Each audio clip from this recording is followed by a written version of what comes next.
آپ نے صحیح پکڑا.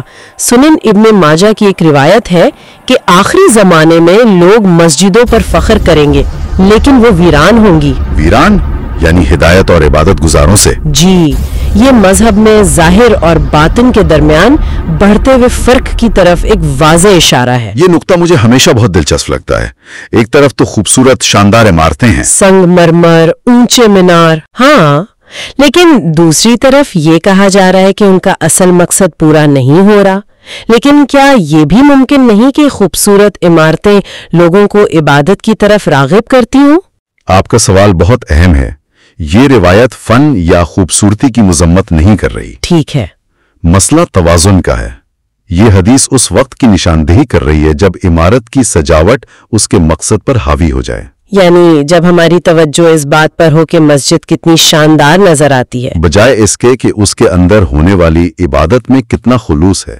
جب مذہبی شناخت کا پیمانہ عمارتوں کی اونچائی بن جائے نہ کہ لوگوں کے کردار کی بلندی، تو یہ ایک طرح سے ترجیحات کے بگڑنے کی علامت ہے. بالکل، کہ ہم نے علامت کو اصل چیز سے زیادہ اہم سمجھ لیا. جی، یہ روحانیت کے بجائے مادیت کو اپنانے کا عمل ہے، اور یہ صرف مذہبی عمارتوں تک محدود نہیں ہے. صحیح.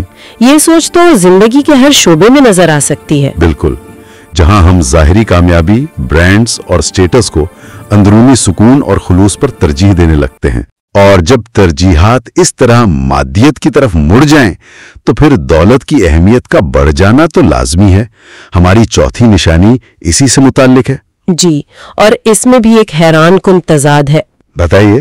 صحیح بخاری کی حدیث ہے کہ قیامت سے پہلے مال کی اتنی کثرت ہو جائے گی کہ ایک شخص اپنے مال کی زکوٰۃ لے کر نکلے گا تو اسے کوئی قبول کرنے والا نہیں ملے گا. پہلی نظر میں تو یہ ایک خوشحال معاشرے کی تصویر لگتی ہے. جی، یہی تو تضاد ہے. ایک طرف اتنی دولت ہے کہ کوئی غریب نہیں مل رہا، لیکن دوسری طرف اسی دور کی دیگر علامات میں مال کی ہوش اور دنیا کی محبت کا ذکر ملتا ہے. یہ دونوں باتیں ایک ساتھ کیسے سچ ہو سکتی ہیں؟ یہی تو اس کا مرکزی نقطہ ہے. یہ حدیث صرف دولت کی مقدار کے بارے میں نہیں بلکہ دولت کے ساتھ ہمارے تعلق کے بارے میں ہے. اچھا. اس کی تشریح مادیت پرستی پر ایک گہرے تبصرے کے طور پر کی جا سکتی ہے، جہاں دولت کا حصول خود ایک مقصد بن جاتا ہے، چاہے اس کی ضرورت ہو یا نہ ہو. یعنی یہاں توجہ مال پر نہیں بلکہ مال کی خواہش پر ہے. بالکل. یہ ایک ایسی ذہنیت کی طرف اشارہ کرتا ہے جہاں انسان ہمیشہ مزید کی تلاش میں رہتا ہے، چاہے اس کے پاس پہلے سے ہی ضرورت سے زیادہ ہو. یہ تو آج کی صارفیت پر مبنی معیشت کا بنیادی اصول ہے. ہمیں مسلسل یہ احساس دلایا جاتا ہے کہ ہمارے پاس جو ہے وہ کافی نہیں ہے. صحیح.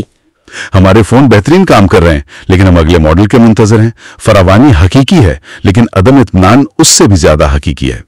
اور جب کوئی شخص زکوٰۃ دینے نکلتا ہے اور اسے کوئی قبول کرنے والا نہیں ملتا تو اس کا ایک مطلب یہ بھی ہو سکتا ہے کہ معاشرے میں ہر کوئی خود کو دینے والا سمجھتا ہے، لینے والا کوئی نہیں. ہر کوئی اپنی دولت میں اتنا مگن ہے کہ اسے کسی اور سے کچھ لینے میں اپنی توہین محسوس ہوتی ہے. یہ دولت کے ساتھ آنے والے تکبر کی بھی علامت ہو سکتی ہے. تو یہ ساری چیزیں مل کر ایک تصویر بناتی ہیں. حکمت کی جگہ معلومات نے لے لی، جس سے اخلاقی ابہام پیدا ہوا، اور اس ابہام سے بچنے کے لیے لوگوں نے ظاہری چیزوں پر توجہ مرکوز کر دی، چاہے وہ مذہب ہو یا دولت. تجربہ ہے جس سے تقریباً ہر کوئی متفق ہوگا. جامع ترمذی کی حدیث ہے کہ قیامت کے قریب زمانہ سکڑ جائے گا. سال مہینے کے برابر، مہینہ ہفتے کے برابر، ہفتہ دن کے برابر، اور دن ایسے گزرے گا جیسے آگ کا شعلہ بھڑک کر بجھ جاتا ہے. یہ حیران کن طور پر آج کے دور سے مطابقت رکھتا ہے. ہم سب شکایت کرتے ہیں کہ وقت پر لگا کر اڑ رہا ہے. جی بالکل، ہفتے اور مہینے پلک جھپکتے گزر جاتے ہیں. لیکن طبیعت کے مطابق تو وقت کی رفتار وہی ہے، تو پھر یہ ہمارا احساس کیوں ہے؟ یہ ایک بہت ہی گہرا نفسیاتی نقطہ ہے. ہمارا وقت کا احساس مستقل نہیں ہوتا. یہ اس بات پر منحصر ہے کہ ہم اپنا وقت کیسے گزارتے ہیں. اچھا. جب ہماری زندگی خلوشار اور چھوٹی چھوٹی بے معنی سرگرمیوں سے بھری ہو تو وقت سکڑا ہوا اور خالی محسوس ہوتا ہے. یہ تو آج کی ٹینشن اکانومی کی بہترین تعریف ہے. ہمارا دھیان ایک نوٹیفیکیشن سے دوسری، ایک ای میل سے دوسری، ایک ٹاسک سے دوسرے پر بھٹکتا رہتا ہے. اور دن کے آخر میں ہم تھکے ہوئے ہوتے ہیں. ہمیں پتا ہوتا ہے کہ ہم مصروف تھے، لیکن یہ یاد کرنا مشکل ہوتا ہے کہ ہم نے کوئی ٹھوس کام کیا بھی ہے یا نہیں۔ بالکل، وقت میں برکت کا ختم ہو جانا شاید اسی گہرائی اور ٹھہراؤ کا ختم ہو جانا ہے۔ جب ہر لمحہ معلومات، تفریح اور کام کے بمباری سے بھرا ہو تو کسی ایک لمحے کی اہمیت ختم ہو جاتی ہے۔ تو یہ پچھلی تمام نشانیوں کا منطقی نتیجہ ہے۔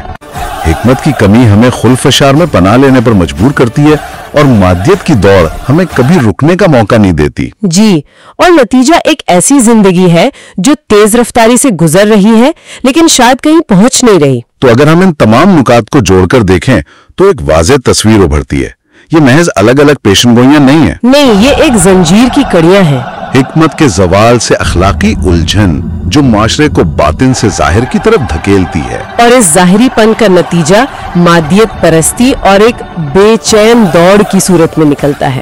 اور اس پوری بھاگ دوڑ کا آخری نتیجہ یہ ہے کہ ہماری زندگی اور وقت اپنی معنویت کھو دیتے ہیں۔ جی بالکل، مجموعی طور پر یہ تحریریں اقدار اور ترجیحات میں ایک بنیادی تبدیلی کو بیان کرتی ہیں، باطنی سے ظاہری کی طرف، حکمت سے معلومات کی طرف اور اطمینان سے خلفشار کی طرف ایک سفر۔ یہ ایک ایسی دنیا کی عکاسی کرتی ہیں جو شاید ٹیکنالوجیکل اور مادی طور پر بہت ترقی یافتہ ہو لیکن روحانی اور اخلاقی طور پر زوال کا شکار ہو۔ تو ہم نے مستقبل کے بارے میں ان تفصیلات کو دیکھا۔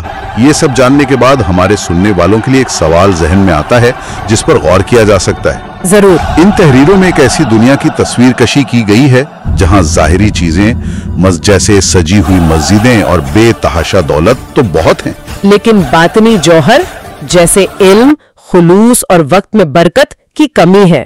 بالکل۔